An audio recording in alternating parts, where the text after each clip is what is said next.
Se faire respecter sans violence. Dans ce monde, si tu ne te fais pas respecter, on te piétine. Pas toujours avec des coups ou des cris, parfois avec des paroles blessantes, des regards méprisants ou un silence qui t'efface peu à peu. Et le pire, c'est que la plupart acceptent cette situation en se disant « c'est comme ça, je ne peux rien y faire ». Mais je vais te dire la vérité, tu peux changer ça. Tu peux te faire respecter, sans frapper, sans crier, sans devenir quelqu'un que tu n'es pas. Le respect, ce n'est pas un privilège réservé aux plus forts physiquement, aux plus riches ou aux plus bruyants. Le respect, c'est un langage silencieux que ton corps, tes gestes, tes mots et tes choix prononcent chaque jour. Et si aujourd'hui tu penses qu'on ne te prend pas au sérieux, ce n'est pas une fatalité, ce n'est pas ton destin. C'est juste un signal, celui qu'il est temps de reprendre ta place. En un, le respect est un besoin vital. On dit souvent que l'être humain a 3 grands besoins, se nourrir, se protéger et aimer. Mais il en existe un 4e, discret, souvent oublié, être respecté. Car sans respect, même l'amour s'étouffe. Sans respect, même la sécurité devient instable. Sans respect, même la nourriture perd sa saveur. Le respect, c'est ce qui te donne la certitude que ta voix compte, que ta présence a de la valeur, que tes limites ne sont pas un terrain de jeu pour les autres. Le manque de respect est insidieux. Il commence petit, quelqu'un qui interrompt quand tu parles, un collègue qui prend ton idée et se l'approprie, une personne qui parle de toi comme si tu n'étais pas là. Ce sont de petites fissures, mais elles finissent par fragiliser l'édifice de ta confiance. Et voilà comment certains finissent par baisser la tête, se taire, s'excuser même quand ils n'ont rien fait de mal. Ils deviennent invisibles dans leur propre vie. Et pourtant, tout ça peut changer, pas en devenant violent, pas en criant plus fort, mais en apprenant à envoyer un message clair. Je me respecte, et tu devras me respecter aussi. En 2, détruire le mythe. Le respect ne se gagne pas par la force. On a tous grandi avec cette image. Celui qui frappe le plus fort, qui crie le plus fort ou qui impose physiquement sa présence, finit par se faire respecter. C'est faux. La force peut imposer la peur, mais la peur n'est pas du respect. La peur est fragile. Elle disparaît dès que l'autre trouve quelqu'un de plus fort que toi. Le respect, lui, reste même en ton absence. Il y a des gens qui croient qu'en écrasant les autres, ils s'élèvent. Mais c'est comme construire un château sur du sable. Tôt ou tard, tout s'effondre. Le respect obtenu par la menace est instable. Il ne dure pas, car il est nourri par l'intimidation et non par la reconnaissance. Regarde l'histoire. Gandhi a libéré un pays sans lever une arme. Nelson Mandela est sorti de prison avec un pardon qui a bouleversé le monde. Ces hommes n'ont pas eu besoin de frapper pour qu'on les écoute. Ils ont utilisé une arme plus puissante que n'importe quelle violence, l'autorité morale et la cohérence personnelle. La vérité, c'est que la violence est la solution de faibles. Elle montre que l'on n'a pas d'argument, pas de maîtrise, pas de contrôle. Se faire respecter sans violence demande plus de courage et plus de discipline, car il faut travailler sur soi-même, pas sur la peur des autres. Et c'est là que beaucoup se trompent. Ils croient que se faire respecter, c'est imposer aux autres de changer. Mais en réalité, c'est toi qui dois changer en premier. Quand ta posture, tes paroles et tes décisions montrent que tu te respectes, les autres n'ont pas d'autre choix que de s'aligner. Reste jusqu'à la fin pour connaître les 5 techniques pratiques pour se faire respecter sans lever la voix. En 3, le respect commence par soi-même. Tu peux crier « Respectez-moi » autant que tu veux, mais si toi-même tu te traites comme une option, les autres feront pareil. Le respect commence par l'exemple que tu donnes à travers tes propres actions. Les gens ne te respectent pas pour ce que tu demandes, mais pour ce que tu tolères, pour les limites que tu imposes et pour la manière dont tu te traites au quotidien. Si tu acceptes qu'on t'interrompe, qu'on minimise tes efforts, qu'on te manque de paroles, tu envoies un message invisible. C'est normal de me traiter comme ça. Et crois-moi, certains n'hésiteront pas à en profiter. Le respect de soi, c'est d'abord reconnaître sa valeur, même quand personne ne la souligne. C'est être capable de dire non sans se justifier 1000 fois. C'est savoir quitter une situation où tu es rabaissé, même si tu as peur de perdre quelque chose. C'est comprendre que ta dignité ne se négocie pas. Les signes que tu ne te respectes pas assez sont souvent subtils. Tu dis oui, alors que tu veux dire non pour éviter un conflit. Tu acceptes qu'on repousse tes limites encore et encore. Tu t'excuses excessivement, même quand tu n'es pas en tort. Tu minimises tes réussites, de peur qu'on pense que tu es arrogant. Changer ça ne se fait pas en un jour, mais chaque petite action compte. Quand tu tiens ta parole envers toi-même, te lever à l'heure prévue, finir ce que tu as commencé, protéger ton temps et ton énergie, tu envoies à ton esprit un message clair.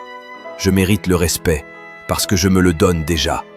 Et à partir de là, les autres commencent à te traiter différemment. Non pas parce que tu leur as demandé, mais parce que ton attitude leur impose de le faire. En 4. Les piliers du respect sans violence. Se faire respecter sans violence, ce n'est pas un coup de chance, c'est une construction. Et comme toute construction solide, il faut des fondations. Ces fondations, ce sont tes piliers personnels. La cohérence, la maîtrise émotionnelle, la posture, la communication et la compétence. 1. La cohérence. Le respect naît quand les autres voient que tes mots ne sont pas du vent. Si tu dis que tu vas faire quelque chose, fais-le. Si tu annonces une limite, tiens-la. 2. La maîtrise émotionnelle. Les personnes qui se font respecter ne surréagissent pas à la moindre provocation. Elles observent, elles analysent, elles décident comment répondre. Quand tu gardes ton calme face à quelqu'un qui essaie de te déstabiliser, tu envoies un message fort. Tu ne contrôles pas mes émotions. 3. La posture et le langage corporel. Avant même que tu parles, ton corps parle pour toi. Ta façon de te tenir, de marcher, de regarder peut inspirer ou effacer le respect. Tiens-toi droit, regarde dans les yeux, utilise tes mains pour accompagner tes mots, pas pour te cacher. 4. La communication claire et ferme.